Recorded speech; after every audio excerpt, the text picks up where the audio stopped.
Oi pessoal, tudo bom? Eu sou a Isa e você está no canal da Tag Experiências Literárias e hoje a gente vai conversar um pouquinho sobre o livro que veio na caixinha do mês de janeiro de 2017 aqui no quadro Resenhas e Reverberações.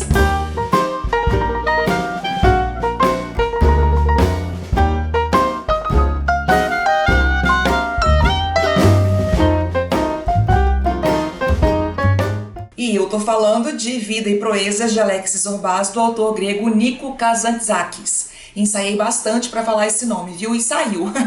E que edição linda, né? A Tag caprichou mais uma vez. Aliás, não devemos esperar nada menos do que isso para a Tag 2017, tá? Escreve o que eu tô te dizendo.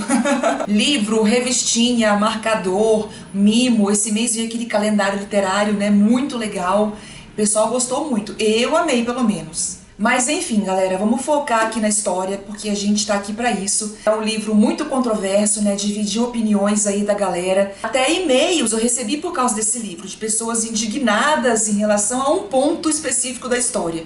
E a gente vai discutir sobre isso aqui, vamos lá. Antes de qualquer coisa, eu preciso avisar que esse vídeo vai ter muitos spoilers, tá? Então se você ainda não leu o livro e não quer saber, deixa pra assistir depois. Vida e Proezas de Alexis Orbaz vai contar a história de amizade entre dois homens extremamente diferentes. De um lado a gente vai ter o narrador da história, que não tem nome, então a gente vai chamá-lo de patrão. E o patrão tá passando por um momento assim de crise existencial, tá? Ele tá meio sem saber que rumo tomar da vida, porque ele dedicou a sua vida inteira à literatura e à escrita. Ele é um escritor. Só que agora ele não sabe se isso faz mais sentido para a vida dele. Então ele quer ter experiências diferentes, ele quer uma vida diferente. Resolve se jogar de cabeça numa experiência completamente diferente e vai tocar uma mina de linito numa ilha da Grécia. E quando o patrão está em Creta, no porto, esperando o barco para ir para essa ilha, ele conhece esse amigo que é completamente oposto, né? São personalidades completamente diferentes. Então ele conhece Alexis Orbaz, que se oferece para ajudá-lo a tocar essa mina, já que ele já fez de tudo na vida. Ele sabe, ele conhece de tudo. Então seria de grande ajuda para o patrão, né, fazer essa empreitada. No início ele fica assustado com a figura de Orbaz, porque realmente é uma pessoa um tipo de pessoa que ele nunca tinha encontrado na sua vida, mas acaba aceitando. Então os dois partem para essa ilha. Então, galera, o livro nada mais é do que dois amigos conversando sobre a vida e suas experiências de vida ou a falta delas. Só que a história não é só isso não, tá, gente? Tem muita coisa aqui nas entrelinhas. Aqui tem muita psicologia, tem muita teologia, tem muita filosofia acima de tudo. O relacionamento entre duas pessoas tão diferentes, né? O patrão, uma pessoa que teoricamente sabe tudo da vida porque estudou nos livros, leu muito, completamente oposto da vida de Orbaz, que aprendeu tudo com a escola da vida. É um livro extremamente reflexivo, já que eles vão conversar sobre vários assuntos, sobre pessoas, sobre mulheres, sobre Deus, diabo, morte, vida, natureza, sentimentos, sensações. Aliás, foi um livro bem sensorial para mim, tá? As descrições do autor, o cheiro, os sabores, as várias cores do mar Egeu, a areia, o gosto das coisas, o cheiro dos temperos, da manjerona, da sálvia, do hortelã. Gente, isso tudo para mim foi muito interessante nesse livro, eu senti tudo isso. Então ele realmente me conquistou, ele foi muito além das minhas expectativas em relação à história. Mesmo porque eu já conhecia a história, porque eu já tinha visto o filme, né? Então o grosso da história eu já conhecia. Mas essa viagem aqui, essa imersão na cultura grega, uma cultura tão diferente, principalmente na década de 40, foi muito importante para eu tirar uma lição super positiva em relação a esse livro. E eu gostei muito dessa experiência de leitura. Então, voltando aqui para a história, quando os dois chegam nesse vilarejo, uma ilha, né, um povoado muito pobre, logo a gente vai conhecer outros personagens que vão fazer parte dessa história. E claro que os mais importantes são os homens da ilha, a viúva, né, que tem uma passagem muito forte, e eu vou falar um pouquinho disso mais para frente. E a gente tem a Madame Hortense e a Bubulina, que era uma mulher francesa, uma senhora, né, francesa, com uma grande experiência de vida também, com muita coisa para contar, e Zorbaz acaba se engraçando aí com a Bubulina e tendo uma relação de muito carinho com ela. Aqui na revistinha eu fiquei sabendo que o Nietzsche foi um grande influenciador da obra do autor, e isso fica extremamente claro aqui na história, tá, gente? Tem muita filosofia intrínseca aqui nesse livro, tá, galera? Eu não sou estudiosa de filosofia, mas o pouco que eu sei eu consegui pescar, principalmente em relação à famosa teoria, né, de Apolíneo e Dionisíaco, que é um antagonismo muito utilizado aí em obras literárias, em filmes, em novelas, tá? Eu já vi em vários lugares por aí. Bom, Apolo e Dionísio, né, são personagens mitológicos, ambos filhos de Zeus, e são pessoas completamente diferentes. Apolo representa o espírito da ordem, da beleza, da forma, da perfeição, da intelectualidade, da harmonia. Já Dionísio, completamente oposto. É o espírito da vontade, da vida livre e espontânea, sem forma alguma, pegado a muita música, a embriaguez constante, né? Então a gente já vê logo de cara que essas características estão, sim, no patrão e também estão em Zorbaz. Patrão sendo representado pelo Apolo e Zorbaz por Dionísio. E Nietzsche também versou muito sobre o que é a loucura, quem é o louco e quem é o são. Aqui também na história, por mais que a gente reprove algumas atitudes de Zorbaz, tem uma hora que a gente pensa, ué, mas quem que é o certo da história? Quem vive a sua vida regradinha ali, dentro do quadradinho, ou quem está disposto a viver a vida com tudo que ela tem para te dar? Esse embate de estilos de vida é constante aqui no livro, desde o início até o final. E em cada página o patrão, assim como eu também, ia me encantando mais com Zorbaz. Porque o grego via emoção nas coisas simples da vida. Tudo ele olhava com olhos diferentes, sabe? Uma árvore, uma planta, um cheiro diferente, a cor do céu, a cor do marejeu.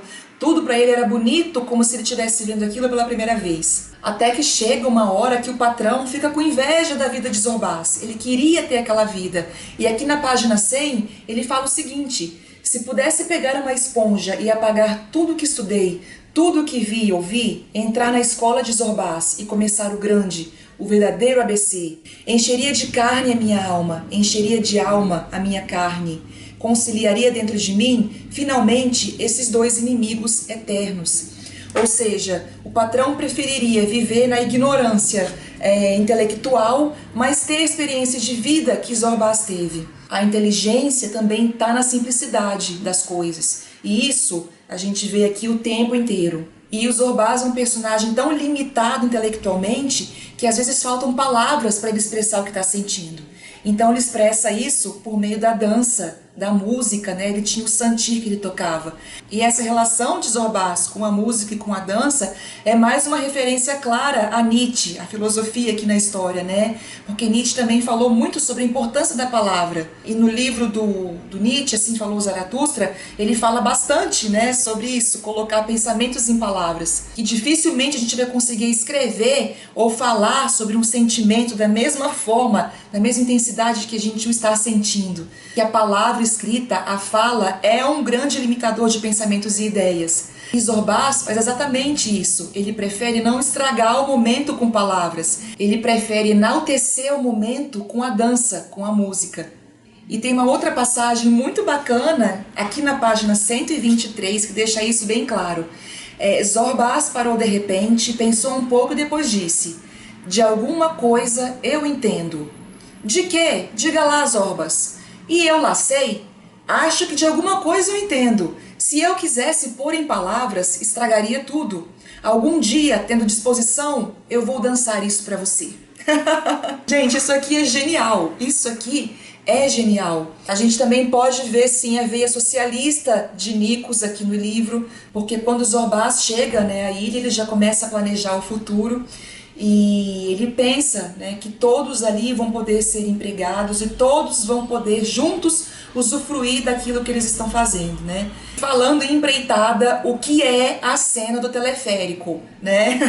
Ele olha para o alto do morro e imagina que ele pode construir um teleférico para ganhar muito dinheiro ali.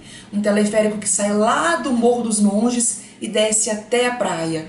Então eles começam a construir. E no final, cara, dá tudo errado. O troço desaba e é uma cena hilária. Eu chorei de rir quando eu li essa passagem. Eu achei muito divertida. E assim, todo mundo espera que o patrão vai ficar super bravo. Inclusive o Zorbaz espera isso, né? Mas não. Ele percebe que aquilo não faz mais sentido pra ele. As posses, aquilo tudo, já ficou pra trás. E eles passam a rir do momento, né? Então isso foi muito engraçado, eu achei muito legal. Mas enfim, galera, vamos tocar no ponto mais delicado aqui do livro, tá? Que foi um ponto que eu vi muitas pessoas reclamando, que é em relação ao machismo e à misoginia da história. O que eu mais li por aí foi assim: ah, a história até que é boa, mas o livro é misógino, então eu não gostei. Ah, o livro é legal, mas o autor é misógino, eu não gostei. Parei de ler o livro porque é muito machista, não gostei. Pior livro do mundo porque é misógino, não gostei. Gente, vamos lá, muita calma nessa hora. Eu acabei de ler recentemente essa biografia do Gorky, que é um autor russo. E se vocês acham que o que acontece aqui é machismo, vocês não têm noção do que acontece aqui.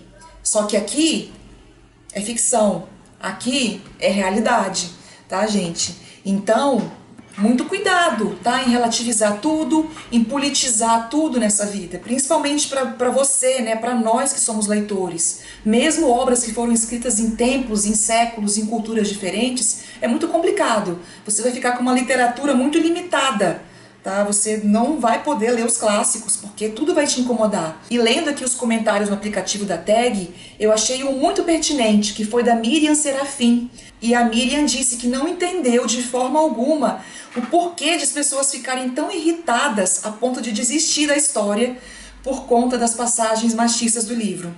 E ela fez um questionamento aqui muito pertinente sobre o livro de dezembro, que é o Ainda Estou Aqui, do Marcelo Rubens Paiva. Alguém parou de ler o livro por causa das cenas de tortura da ditadura? Por causa das cenas de violência? Não, ninguém parou de ler o livro. E são coisas que realmente aconteceram, tá? Nós, leitores, a gente tem que aprender um pouquinho a ler as entrelinhas também das histórias, tá? A não só ler o que tá ali chapado no papel. E eu sei que a Tag tá tirando muita gente das zonas de conforto aí, né? Mandando clássicos. Muita gente não tá acostumada a ler esse tipo de livro. Então tá aí o ensinamento como leitora, né? Que eu deixo pra vocês. De sempre tentar ver o lado bom da história, de sempre tentar ver, de ler nas entrelinhas o que realmente está acontecendo. Vamos contextualizar as coisas, tá bom? Tempo, espaço, época, cultura, religião, é sempre muito importante, principalmente para as obras clássicas. Enfim, galera, eu acho que eu já falei demais. Eu quero saber se depois de tudo isso que eu falei aqui, vocês mudaram um pouquinho sua posição em relação ao livro. Ou não, se você continua achando ele um absurdo, uma ódio ao machismo. Tudo bem, coloca aqui embaixo a sua opinião sobre o livro. Eu quero saber se você gostou, o que mais te incomodou, o que você não curtiu, qual a sua passagem preferida desse livro, porque sim, eu sei que a galera separou vários quotes aí bacanas, eu quero saber qual a sua passagem preferida. Vamos conversar um pouquinho sobre essa obra aqui que eu amei ter lido, gostei muito, Tag arrasou. E se você gostou do canal, não se esqueça de dar um joinha para ajudar na divulgação. Se inscreva para continuar acompanhando tudo que acontece por aqui. Comentem aqui embaixo, compartilhem com a galera, tá bom? E muito obrigada pela companhia, muito obrigada por assistir. Um beijo e até os próximos vídeos. Tchau, gente. Obrigadão.